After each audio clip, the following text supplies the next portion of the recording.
Welcome to the Skeptic Zone, the podcast from Australia for science and reason.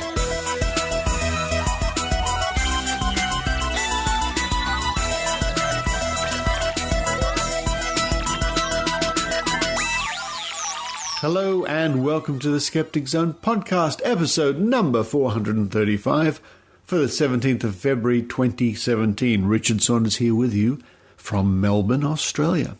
Beautiful Melbourne. I'm here for a few days to visit my old friend Dr. Steve Roberts, one of the UFO experts in the Australian Skeptics. This time, however, Steve and I aren't going to be discussing UFOs. We're going to be taking a bicycle tour of the solar system. That's coming up a little bit later on in the show here in Melbourne at St Kilda. There's actually a scale model of our solar system, where you start at the sun and work your way all the way to Pluto, as it happens, which is a distance on this scale of 5.9 kilometers. Now, it's a great thing to do on foot or as we do it on bicycle. So join us a bit later on in the show when Steve Roberts and I and some friends do a bicycle tour of our solar system. But to kick off the show, we're going to be reporting, Steve Roberts and I, on a story that's just come to light in the last couple of days, healing touch at a Queensland university, or some people know this as Therapeutic Touch. This is the ridiculous, and when you see it, it just looks as ridiculous as it is, method of stroking near a patient along their legs and arms and body, out through their shoes, in this case, oh boy, pretending to scoop away mythical energy. Well, they're not pretending. That these people really think they are scooping away mythical energy. Oh no, they think they're really scooping away real energy. It's pretty bizarre. It's pretty crazy. And a report on that story with comments by Dr. Steve Roberts and I coming up at the beginning of the show. And don't forget, there are links in this week's show notes to various videos and websites we discuss during this report. Following that, it's Brew Ha Ha Science from Australia's Science Channel. What do we have this week? Oh, it's Casey Harrigan. Casey Harrigan's going to be talking about an alternative to suspended animation for long-distance space travelers. More or less having a bit of a sleep, having a bit of a hibernation, and then she's going to discuss the hashtag Share Science on social media. And later on in the show, I'll be reading a report from the Australian Skeptics website about a chiropractor in New South Wales who has just been found guilty of misleading advertising and fined a huge amount of money. Well, it's a lot more serious than simply making misleading advertising claims. At least she does. Those misleading claims revolve around making false claims of curing cancer. All that and more coming up in this week's episode of The Skeptic Zone, including right at the end a quick chat with an old friend of mine, Lindley, here in Melbourne, who has started her own podcast. So I like to encourage this sort of thing. Listen at the end for a brand new podcast called Running with Scissors. I've had a wonderful time here in Melbourne over the last few days with my friend Steve Roberts. As I said, we did this bicycle tour of the solar system. We've been going downtown. Melbourne is a wonderful place for strolling around the shops and the sights here. It's just beautiful, and I was lucky enough to cycle through a lot of Melbourne on this trip. Always a pleasure to be in Melbourne. And I must say, for the cyclists, Melbourne is so much more cycle-friendly than Sydney. It's crazy, and when you look for them here in Melbourne, you do notice an awful lot of people on their bikes riding around. And what I also love is downtown Melbourne, at certain convenience stores, you can buy bicycle helmets for $5. Perfectly good, fine, usable, safe bicycle helmets for $5. I think that's a terrific idea. So big tick to Melbourne for being more bicycle friendly than Sydney. Mind you, Sydney is very hilly. There's lots of ups and downs in Sydney, so it's a little bit more tricky to ride a bike. But after looking at the situation here, it would be nice to have a lot more dedicated bike areas in Sydney. Well, that's enough for me at the moment. You can probably hear various noises and sounds going on. There are workers next door renovating a house, so every now and then you hear drills and hammering and banging and things. There are pipes going through this house with water flowing through them and aircraft flying overhead. It's time for me to run out the door, run around the corner to the kitchen of Dr. Steve Roberts, see if there's some blue cheese and peanuts. What a combination. I like that blue cheese. And very strong flavour and nice roasted peanuts. While I munch those, I hope you enjoy the Skeptic Zone.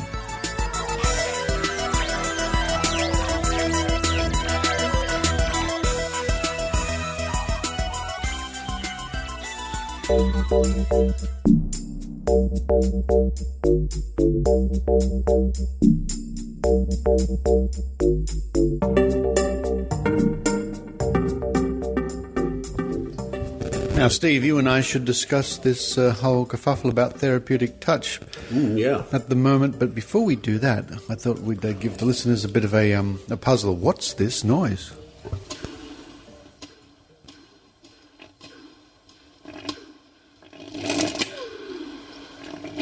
Is that a UFO or going overhead? I don't know what. Well, it's cowboys shooting the bullets of ricochet. Cowboys and... yeah. I'm visiting Dr. Steve Roberts. We're in the kitchen, and yes, we're about to have a nice cup of coffee because this is a rather interesting coffee maker. Sounds great, Steve. I hope the coffee's good. Well, who knows? Yeah, it's a coffee percolator which has just got a little element in the bottom, and a tube sits right over the element, and the water boils up the element, even though the body of water is cold.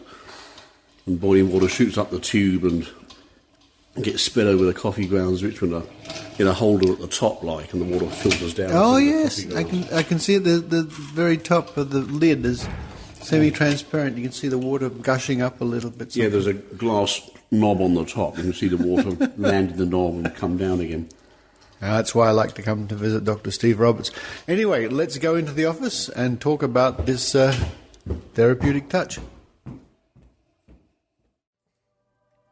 Oh, that's soothing music, Steve. Yes, we've come into the office of Dr. Steve Roberts, which is just around the corner from his kitchen. Oh, it so happens, yeah. It's very handy.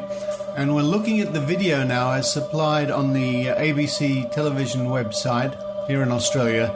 Healing Touch Clinic at James Cook University in Queensland. Ooh. And we have a middle-aged woman, presumably a nurse, appearing to draw negative energy, or something out of the shoes of an elderly patient. I'm not kidding. He's fully dressed, and she's wandering around this patient, stroking him at the moment. And she doesn't really touch him when she's stroking him. Sort of. Well, a bit of the shirt there. Just a little bit away. And the action is as if you're pretending to gather dust or something off and throw it away. Wipe something down. She wipes bad vibes, or whatever it is. She wipes it all down into his feet. And then the feet. Then kind of picks it up from the feet, like she's holding a wet lettuce leaf. Yeah. She's picking it up, whatever it is has passed through the shoes and is sticking out so you can pick it up.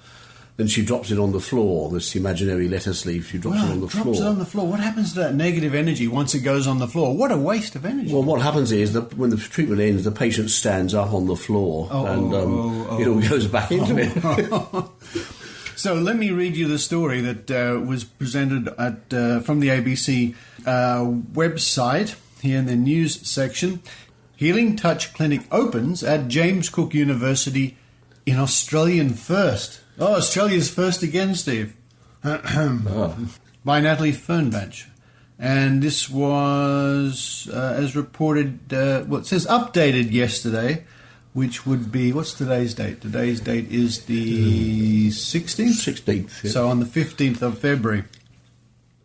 Australia's first university-based, now this is important to remember, Healing Touch Clinic has opened in Townsville at James Cook University, or JCU. Healing Touch is described as an energy balancing therapy administered through gentle touching and manipulation of energy from a distance. It's like spooky action. May not spooky action, and from a distance. Similar to reiki or acupressure. Bells start something. Ringing, but, Theatre nurse And healing touch practitioner Tracy Jones said treatments moved the body's energy to promote healing. Does that make any sense? No. Thank you. Quote, what it really does, it unsticks your energy so you can heal yourself. Have you ever had your energy unstuck? Yeah, it was quite painful. It was. Yeah. That's, it doesn't sound something you want to have, your energy unstuck. It must be stuck to something in the first place. So, coming from a traditional medical background, now that's disappointing because she should know better, Ms. Jones said she was initially skeptical about healing touch therapy. Have we heard that before? I was a skeptic. I used to be a skeptic. Yeah. Well, maybe you can yet become a therapeutic touch practitioner. I could, but it's the old story. I was skeptical until. Yeah. I was the biggest skeptic until. Quote, for me, it was a real eye-opener to actually embrace this, but I see it working. I feel the energy and other people can feel the energy too, end quote, she said. Now, as when I read that yesterday for the first time, I thought, wow, okay, that's a testable claim. Yeah. That's absolutely a testable claim for the Australian Skeptics $100,000 prize. Whether you can feel the energy. Feel the energy. Yeah. Well, that was tested long ago. Long ago it was, which we'll get to shortly, but she's making that claim now, so we'd be happy to test her. And the next headline says, Weaving Complementary Therapies into Study. James Cook University Senior Lecturer Kristen Wicking said complementary therapies were not offered as a nursing subject, but students were made aware of the range of interventions that could be used to treat patients. Mm-hmm. The Healing Touch Clinic will be used for student clinical placements and will accept cross referrals from other allied health clinics on campus. Yeah, that sounds a bit weird, doesn't it? Quote, physiotherapy might be working on a client from their perspective. That's an odd sentence, she means Department of Physiotherapy. Yeah. But are aware that there are other aspects that we could add to the picture by giving them healing touch treatments. And quote Dr. Wicking said. So we'll just skip on, and there's a photograph there of presumably the nurse hard at it with healing touch, waving their hand over a patient. Dr. Wicking said several Australian hospitals have healing touch clinics and services. Oh, really? But James Cook University will be Australia's first university to host a clinic. And, well, the story goes on. You can read a bit more for yourself. I'll certainly add a link in the show notes. But it's interesting to note that there's been quite a guffaw over the last 24 hours about this story. Lots of people jumping online, obviously, as people do. And I noticed that in the feed, in the news that came up, if I can just find that, someone has posted in one of the comments, Dr. Wicking, who completed her postdoctoral studies on healing touch, said the therapy was well-researched and proven to be effective on stress-related conditions. Oh, has it? That's interesting. Well, I'd like to see those papers. And then from the ABC website, posted yesterday after all this sort of erupted, ABC North Queensland, thanks for sharing your thoughts on this topic. It goes on to say, James Cook University wishes to clarify that the university staff are not employed to work at the clinic. Quote, the Healing Touch Clinic is conducted by Healing Touch Townsville and not James Cook University. While this clinic is conducted in a building on James Cook University Townsville campus, James Cook University has no contractual or financial relationship with it. James Cook University does not promote nor teach healing touch in its science-based nursing programs. I wonder why that is. Because it doesn't work. If it's science-based, there'd be no... hey, if there is proof of it, let's see it. But I've seen proof that it does not work. But what I'll do now, Steve, is I'll play a video clip which is from ABC America, made almost 20 years ago, of a very famous case where Emily Rosa, an 11-year-old student at the time, tested therapeutic touch. What's being done right now in mainstream American hospitals. It's called Therapeutic Touch.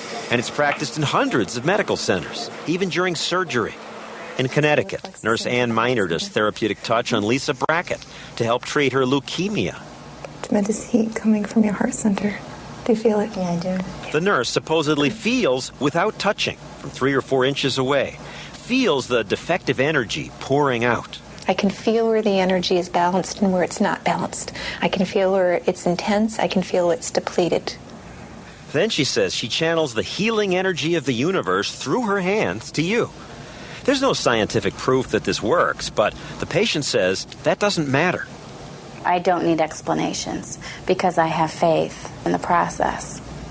That's a really wonderful thing when you feel helpless, terrified, when you're given a diagnosis, like I was. It's hard to argue with satisfied patients. But 2 years ago, a 9-year-old girl in Colorado thought that for her 4th grade science project, she'd put Therapeutic Touch to the test. Today I'm going to test you on how well you can feel the human energy field. Emily Rose's test was simple. She asked practitioners of Therapeutic Touch to feel the energy from her hand. But first, she had them put their hand through a towel and piece of cardboard so they couldn't see where her hand was. She didn't ask them to heal anything. She just asked the most basic question. Tell me which of your hands you think my hand is over. Left. Again and again, touch therapists failed the test. Left. Amazingly, they kept volunteering to take the test. And even when they failed to do better at picking the correct hand than they would have done flipping a coin, their faith in their skills was not dimmed. Okay. This woman guessed right only 3 times out of 10. How do you think the test went? I think it went very well. Okay, you got 1 right. Sorry. So, were they embarrassed? No, not really. Some thought if you got 4 out of 10 right, they thought you'd pass. And obviously they didn't know their statistics. We asked more than a dozen Therapeutic Touch specialists to come here and take your test, and not one would. Does that surprise you? No. Why is it? Lots of people think that I've scared them really good. Well, not that good. Though Emily's test got publicity, it was published in the prestigious Journal of the American Medical Association. Since then, Therapeutic Touch is practiced more than ever. 80,000 practitioners, most of them registered nurses, who say they can feel the human energy field by passing their hands over the body. Gee, I'll give them $1 million if they can prove that in a simple test that'll take less than 20 minutes. Do I hear anybody at the door, John? No. Where are they? Scientists say it's not that Therapeutic Touch or voodoo directly do anything physically to anyone. It's just that if you believe in them, they sometimes can have an effect. The placebo effect, it's called. If you think a therapy will work, that alone may make you feel better. Group 1 will be getting a substance that is... Well, there you go, Steve. Almost 20 years ago, this topic was tackled by an 11-year-old girl. And she published a paper on it. Yeah. A formal paper. It's a very simple test which an 11-year-old could devise and administer. They basically stick their hands through a screen and she hovers her hand over one hand or the other. Yeah. And the patient can't tell which.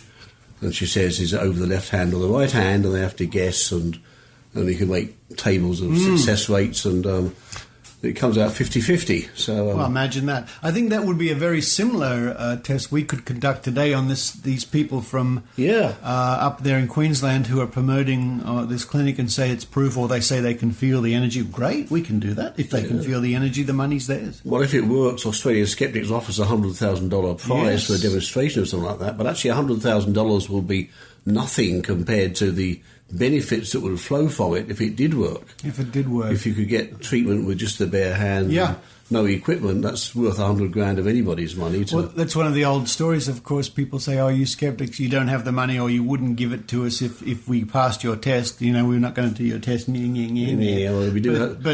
But of course, and even with $1 million in the United States as well, look, if you can pass the test, then what's this money? Who cares? Have the money, If you could do what you claim, you wouldn't care about 100,000. You'd be printing more than that. You could. I mean, $100,000 sounds like a lot of money, but you can't even buy a house in Sydney for that paltry amount anymore. Yeah.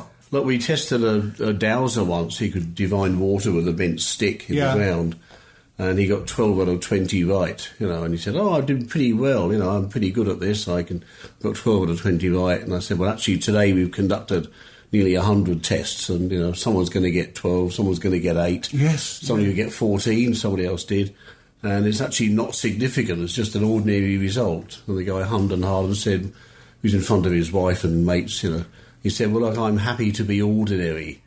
And I said, well, that's actually very, very wise, because if you really could do this, your life would be miserable. Maybe, everybody would want you divining oil in the ground or weapons or landmines, and you'd be much in demand, and every time you failed, you get told off, and, you're better off just being ordinary, Just enjoy life. Just enjoy it and well, I mean, it's good that when people do actually come to be tested, we do appreciate it. And if you want to be tested for Therapeutic Touch, just head to skeptics.com.au and find out all the details.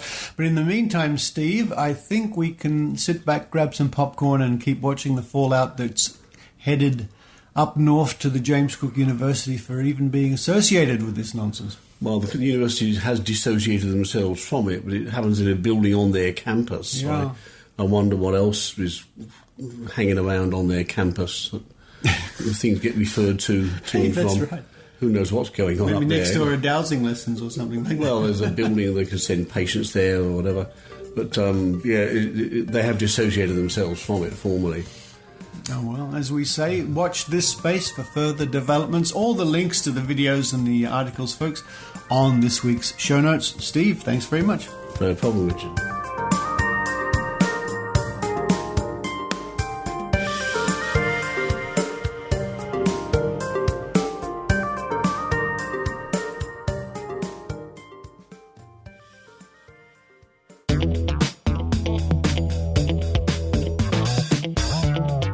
And now, direct from the cafe at Australia's Science Channel, it's Brew Ha Ha with Casey Harrigan.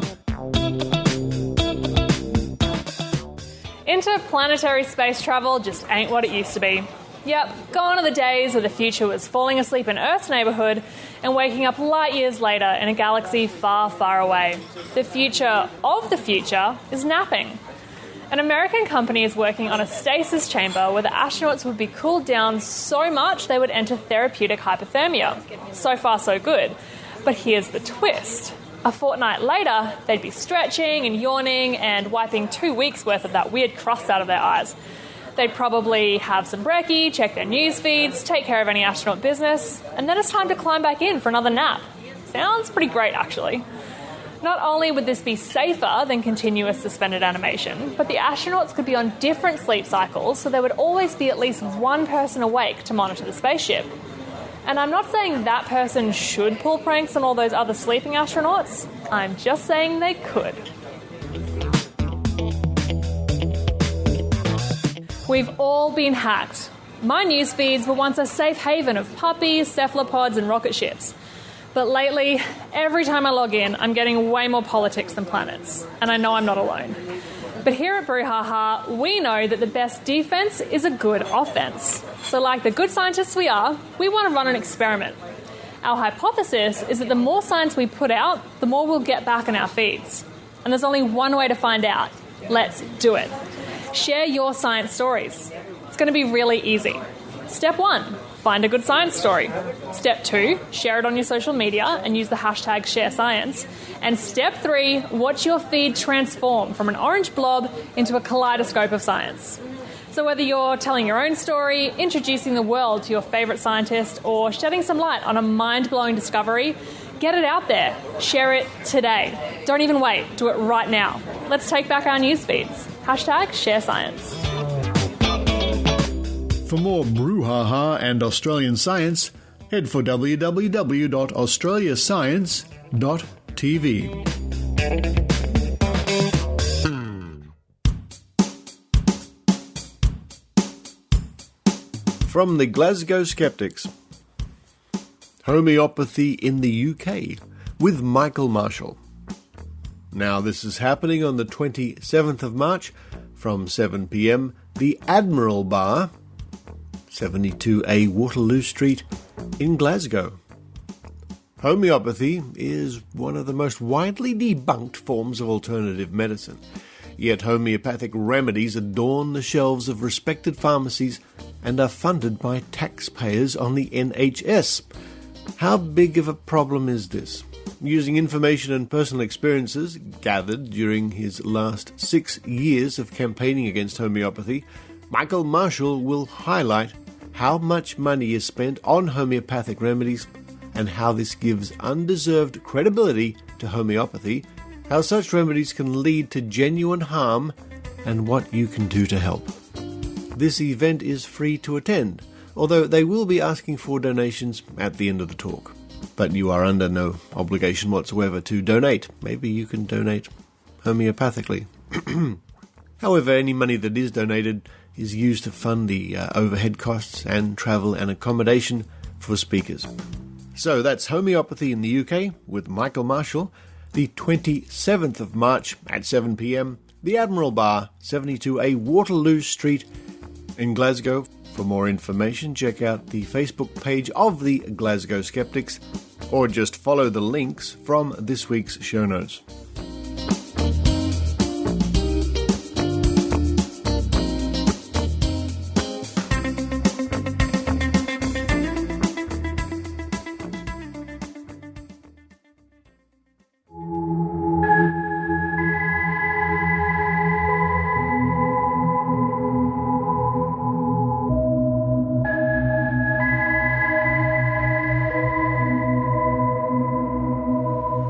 Well, we're here in near the MCG, the cricket ground in Melbourne. I'm here with Dr. Steve Roberts. Hello, Steve. Indeed. Good morning, Richard. Good morning. It's a nice overcast morning. We're on a bike ride for science. Yeah, I'm glad you could come to Melbourne for the overcast season, Richard. Yes. It's January to December, you know, and you're always welcome to come here and see the overcast skies. I just came from Heatwave Sydney to a nice, cool, crisp Melbourne. It's 45 in Sydney or something. It's 19 in Melbourne.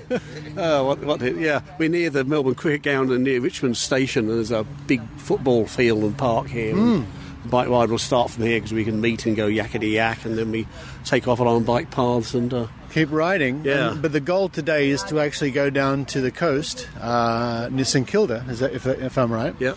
And look at a scale model of the solar system. That's right, yeah. About 20 years ago, some maniacal astronomers built a billion to one scale model. So the sun is about 4 feet across, 1.3 metres, and the planets are like 50 metres, Mercury, Venus, Earth, Mars, are 50-metre intervals from that. Then it's kilometres to Jupiter, and it's 7 kilometres to Pluto, which of course was a planet when they built the model. Yes. We're going to see all of that this morning. So our goal is to ride from here, and that'll take us, to get to... About an hour down. About an hour ride. And then we have a cup of coffee, because there's a cafe there. So. And then check out the solar system. That's right, and end up back in the middle of Melbourne, about midday. Yeah. This sounds like a nice way to spend a morning, actually, or a day. Yeah, well, we'll be back about lunchtime in the city, and of course that's lunchtime then, so... It all makes sense. Special surprises like... He's there now, yeah. We'll call him out because he can't really stop on that path, you know. But we're going to be media stars, We are going to be media stars. I'm here at the Sun, Steve Roberts. Indeed you are, Richard. Yeah, Yes, this is a scale model of the sun. Right next to a scale model of... It's hot. Ow! Yes. About 4 feet across. It is. It's right here on the coast, and we can walk right around it. They've done a pretty good job to try and represent in this metal the surface of the sun, I see. They did it, yeah. And if we gaze down the path there, we can start to see other planets, which we'll get to shortly. Indeed we will, yeah. They're about the size of a pea or a grain of rice if you're lucky. Yeah. All done to scale 1 billion to 1. And what's this over here on this other plinth? It's a sort of lump of material. It's a lump. We'll just walk over here. I can't explain what it is. It's not, the sun is not made of this stuff, whatever it is. Oh, we're not sure what that is. Oh. What's it say? It's beyond the solar system. I think it's meant to be a bit of interstellar glob. Oh, okay. Yeah. Not exactly sure, but we're right near a skateboard park, and there's the road just over there. So I'm with a group of about 8 other people who have been riding through Melbourne, which has been absolutely delightful. About 11 kilometres so far. And now we're off to explore the rest of the solar system. Now we've ridden about 30 seconds down to Mercury, and we're all having to lean in and look carefully because Mercury's hardly there at all on this scale. It's tiny. It's about the size of a what? 5 millimeters? Half a pea, not even that. Half a pea or 2 grains of rice. So here we are at Mercury, seeing how small that is. We gaze back to the sun, and that's quite a distance on this scale. That's quite interesting to see the distance over to the sun, which we can now see in the background. Yeah. So on to Venus. In fact, I think I'll walk the distance to Venus because I can just see it down here. So now travelling through the space between Mercury and Venus, which doesn't take long at this scale. And yes, I can see it coming up now on its plinth. And here it is. I'll just park my bike.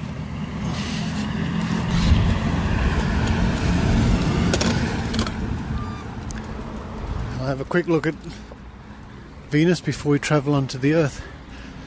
Venus, here it is, and it's about the size of a large pea, I suppose. It's just fascinating. Now I can look back, and the sun is now getting further and further away. So it's off to the next planet, which is Earth. This is quite it's a nice day out too, because I'm right by the water now. You can hear the seagulls in the background. And here's Earth. And it's quite cute. They've got Earth and the Moon as well on the same plinth. Now we turn around, look, the sun is getting further and further away into the distance. That's quite interesting. Okay, now on to the next planet. I've come to Mars. Mars on its little plinth, about the size of a small pea again. I like to look back. Where's the sun? Oh, there it is, right in the distance now. Further and further away. And so my friends have all ridden off without me. I better hurry along to Jupiter. Okay, now the first planets we could walk to from the sun quite easily. Look back. But Jupiter, the distance from Mars to Jupiter on this scale meant I had to jump on my bike and ride after everybody else. And I'm looking back and I can't see the sun anymore. It's so far away in the distance in the background. And we can walk over here now. And we can have a look at Jupiter. Jupiter's behind a little fence, though. It's behind some... It's being worked on. Doing the grass in here. And that's the size of a lawn bowl. It is. It actually looks like a lawn bowl. It looks like a lawn bowl. It's actually oblate like a lawn bowl because it's spinning far. It spins in 10 hours. It spins so fast that it throws out at the equator. Yeah, so yeah. It's oval shape, not spherical. It's got a bias on it. Well, it wouldn't want to play. But yeah, it actually rotates every 10 hours. So as you look at a telescope, you can see it move across. Oh, yeah. And it's interesting when you actually travel the distance between Mars and Jupiter. That's a big distance. Yeah, that's a big distance. That's about a half a kilometre. And we can't see the sun anymore. I can see where it is. Sort of. You can't see it itself. It's about a kilometre. Now, actually, they haven't done the asteroid belt. Okay, they've done Earth, Venus, Earth, Mars. And they've done Jupiter. They haven't got a model of the asteroid. Well, we sort of rode through it, I think. Well, actually... over there somewhere. The model makers didn't think of this. But you see the sand on the beach? Yeah. Okay. The grains of sand on the beach are that's it. About the right number and about the right size of the asteroids. For the asteroids. Yeah, there's a lot of material. We're right next to the beach now. A lot of yes. them. Some billions in the sand reckoner. All right, so stuff. On to Saturn, huh? Yeah. All right. There's now going to be a significant way.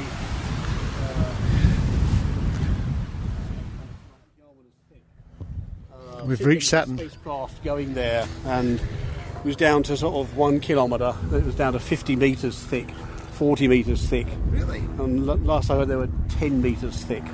And on that scale, it'll be 1 atom thick on the model, and you cut your finger on it. Now, that was quite a distance. We've just come from Jupiter to here. About 1 kilometre, yeah. Yeah, it's amazing. I was right to think we must have missed it, because we kept riding and no Saturn, but here it is, yeah. You get that feeling when you get to the other planets. But yeah, there's Saturn. Saturn's all gas, lighter than water.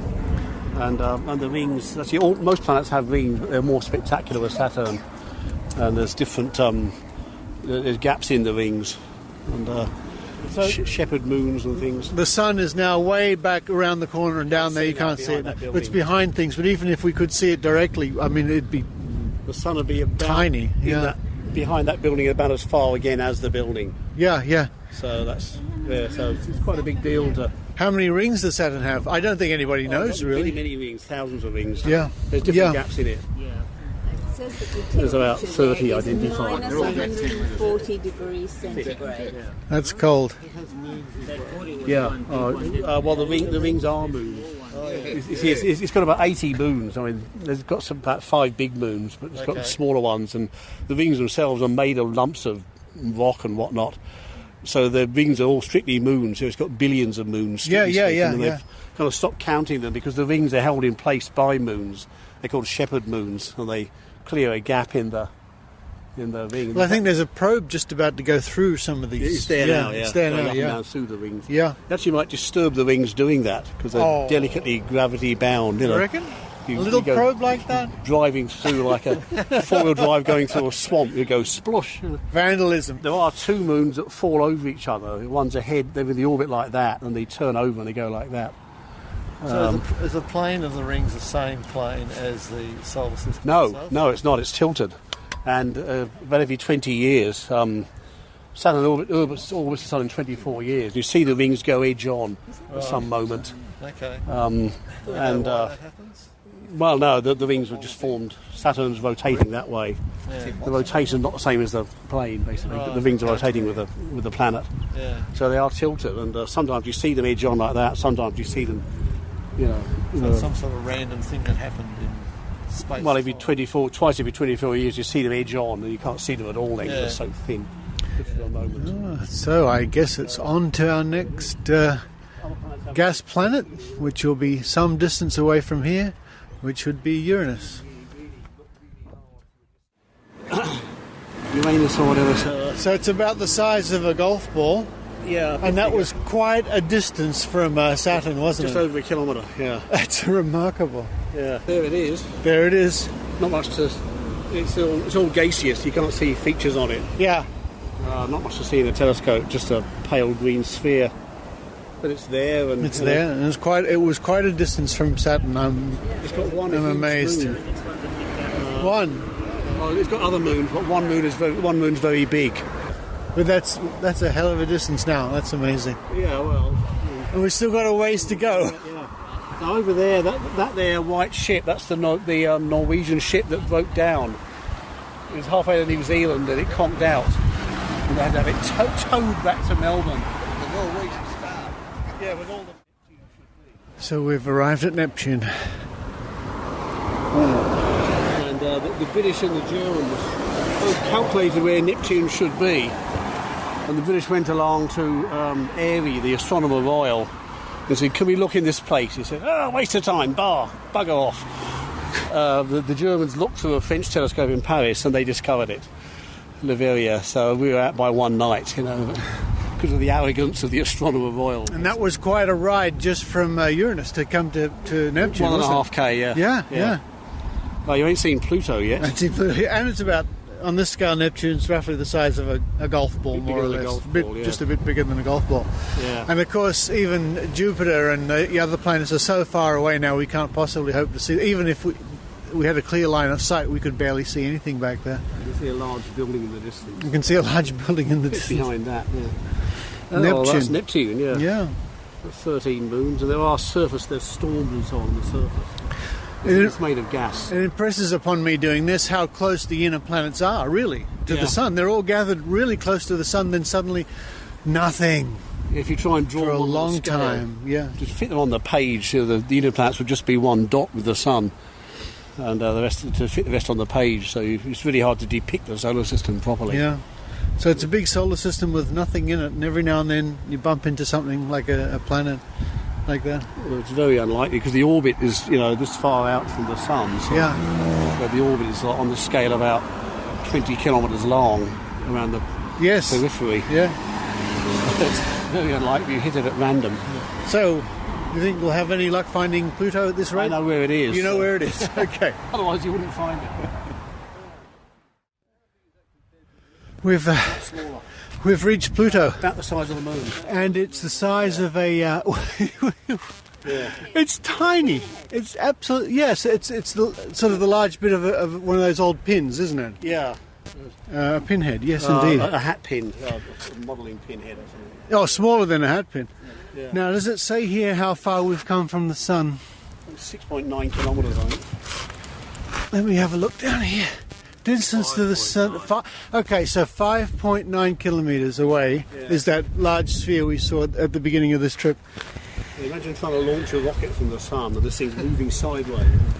That's extraordinary. That's extraordinary. Oh, that's a fantastic thing, Steve. How long has this solar system been here? 20 years. 20 years? Yeah, since the 1990s. So I don't know, is it well known? It was at the time, it's been forgotten about. Did you all know about this, or...? No? Many times. Yeah. That's commonly people say, I never knew that was there. Yeah. I've not seen all of them.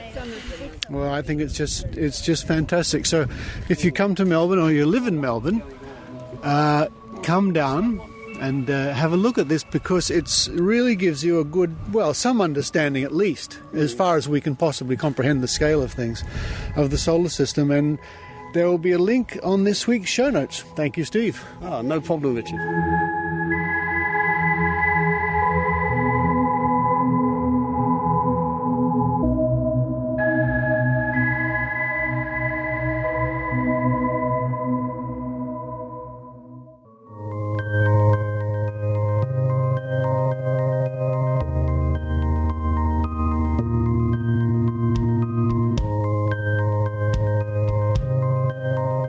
Dr. Harriet Hall, MD, known to thousands as the Skepdoc, a retired family physician and former Air Force flight surgeon. She writes about medicine, so-called complementary and alternative medicine, science, quackery, and critical thinking. Harriet now has a free course, a series of 10 video lectures on science-based medicine and alternative medicine. The videos and an accompanying course guide can be found by following the link at skepdoc.info or by visiting web.randy.org/educational-modules.html. Topics covered in the series are science-based medicine versus evidence-based medicine, what is CAM, chiropractic, acupuncture, homeopathy, naturopathy and herbal medicine, energy medicine, miscellaneous alternatives, pitfalls in research, and science-based medicine in the media and politics. Harriet covers each topic in a matter-of-fact, no-nonsense way that's sure to educate and entertain. Skepdoc.info.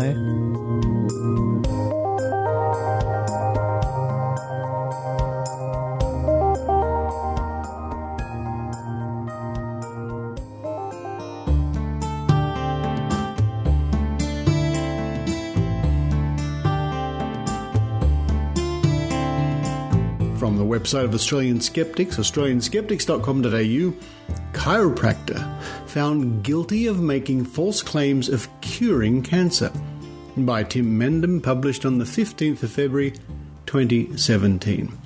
A New South Wales chiropractor has been convicted of false advertising after he claimed to be able to prevent, treat and cure cancer in his advertising. Hans Limboro was sentenced today, February the 15th, at Downing Centre Local Court in Sydney after he pleaded guilty to 13 charges filed by the Australian Health Practitioner Regulation Agency, AHPRA, in August 2016.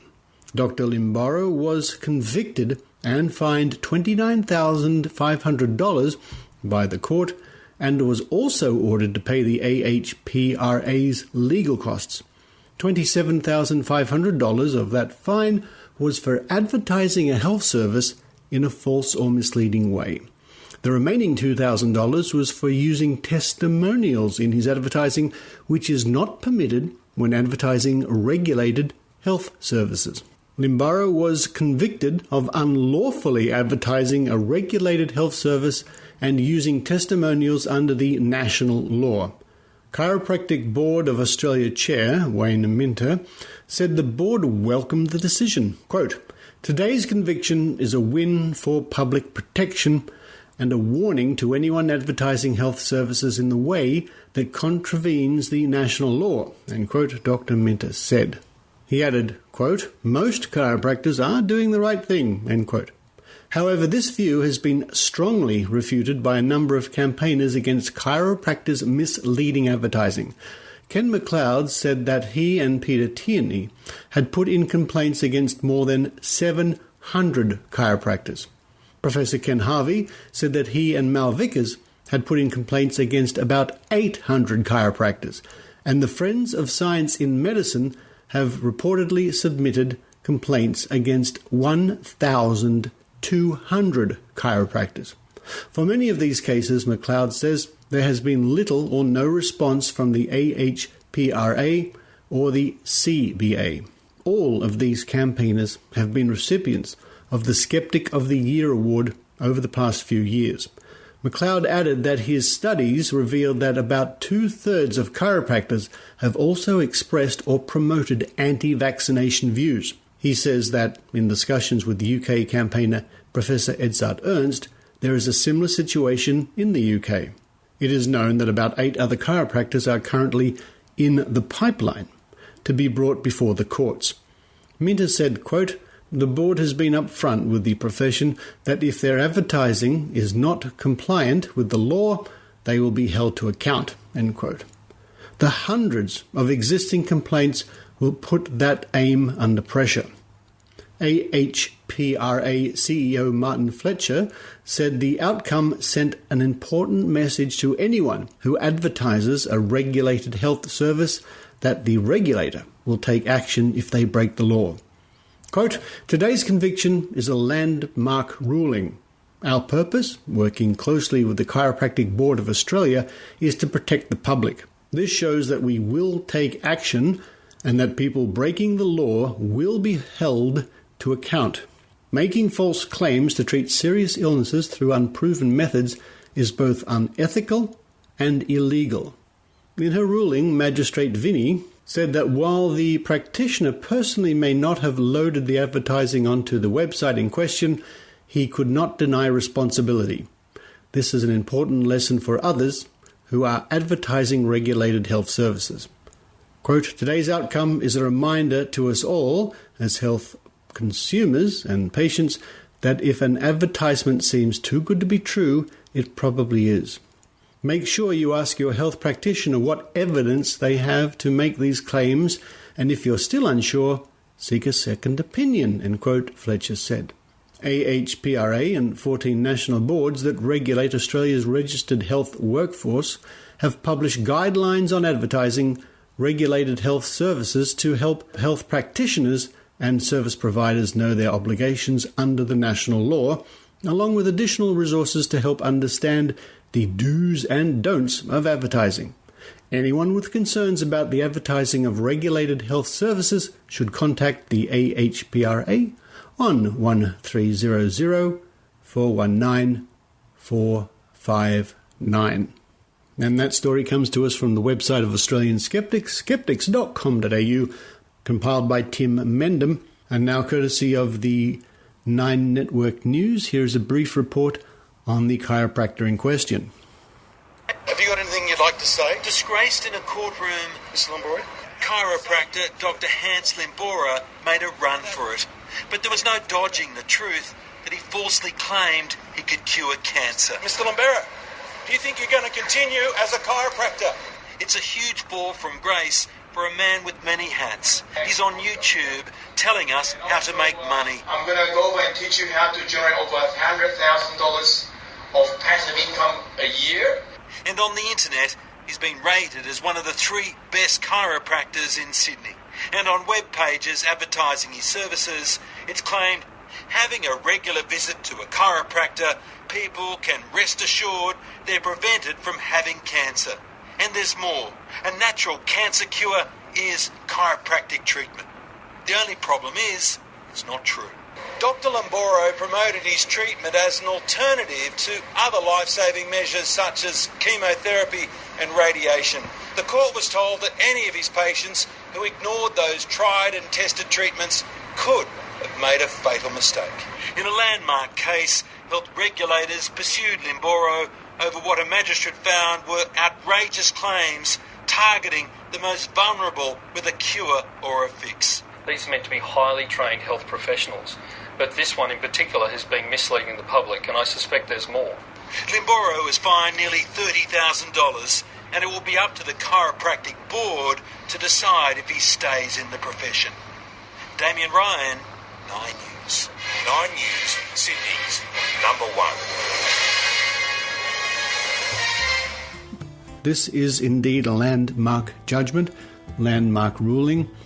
I can imagine it will put many chiropractors on notice, but not only chiropractors.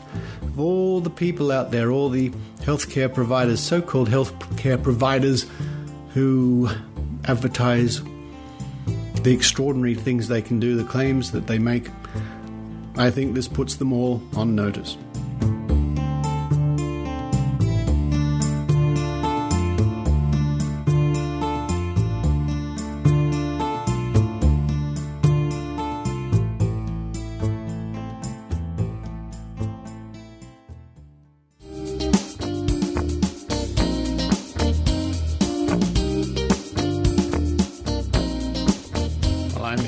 Friend of mine, the lone deranger herself, Lindley. Hello. Hello, how are you? Now, we've known each other for many years now. You're, I remember the first time you came round to visit Dr. Steve Roberts and we were watching UFO documentaries. Do you remember that? It was good. And I remember Steve, he put two, pita bread things on the side of his head to make himself look like Mickey Mouse. Yeah, that's Steve for you. Now, folks, we're having a quick chat with Lindley because you have a new podcast. And, of course, as a friend of mine and somebody who likes podcasts, I like to promote podcasts. What's your podcast all about? It's just me spinning records. I've got so many records. Yeah. I thought, and I don't have anyone to share them with besides my cat. And I thought, why not just put them out on the air and learn some DJing skills at the same time? So I just set it up. No education, no nothing. YouTube video clips and bang, 3 episodes. 4th episode is recorded and it'll come out. Well, it'll be out when you listen to this. Excellent. So basically you thought, I'll do this. I can do this. I can do this. You use Audacity, I believe. Yep. And you do the mixing, you put the podcast together and all the rest of it. So, folks, if you want to do a podcast, there's nothing stopping you, is there? No, definitely not. It's just bang, straight easy. Yeah. I thought it would be more difficult than what it was. But, yeah, pretty good. Good stuff. And it's called Running with Scissors. Running with Scissors. Why Running with Scissors? Oh, there was a discussion at work. 2 posties were talking about if they'd ever seen anyone in hospital with injuries from running with scissors. And at that time I was sort of umming and ahhing about the show, and I heard the name and I said, perfect, you've just named my show. And for our international listeners, Posty, you deliver the post. Yeah. And as we sit here now having a nice lunch, you've got right across your chest, you've got Australia Post emblazoned there like that. And what is your taste in music? What if people listen, Google Running with Scissors podcast, what sort of music might they hear? You'll be getting a lot of 80s, punk, new wave, post-punk, all the no waves, new wave. No waves? There's lots of waves. There's so many waves in music. Industrial, all the noise anyway. And I'll be playing a lot of local Australian bands that I like. Good. So I just want to keep promoting Australian music as much as I can because it doesn't get much airtime. Yeah. So, yeah, definitely. Good fun. Congratulations. Yeah. Folks, Running with Scissors, that's the name of the podcast. Yep. Check it out. And you'll find a link on this week's show notes, and good luck. You'll find it on Mixcloud and just type in Running with Scissors. Mixcloud.com/lone_deranger. Something like that, yeah. Yes, good luck with it. Yeah.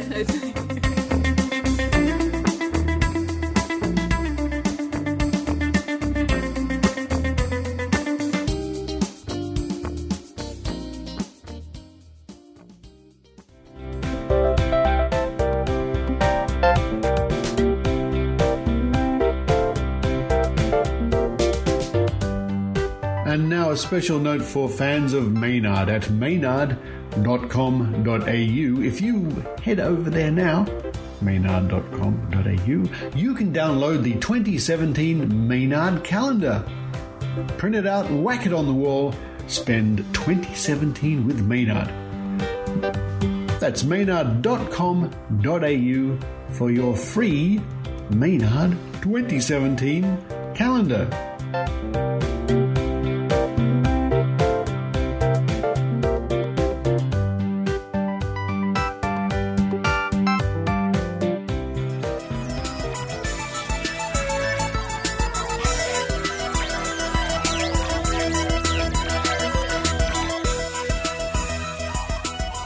Thank you for listening to the Skeptic Zone. Now, next week, I think we have another report about the situation with the movie Vaxxed and the news that Robert De Niro, the actor Robert De Niro, a fine actor, a wonderful actor, I do enjoy his movies, is now becoming involved in some shape or form with the publicity or the concerns around this movie.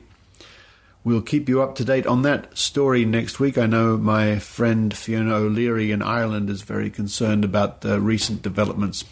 Thank you to those people who continue, after all these years, to support the Skeptic Zone at skepticzone.tv with your little micro payments, and some people even chip in a bit more, and it all adds up. It's wonderful. It's like lots of little drops going into a glass of water.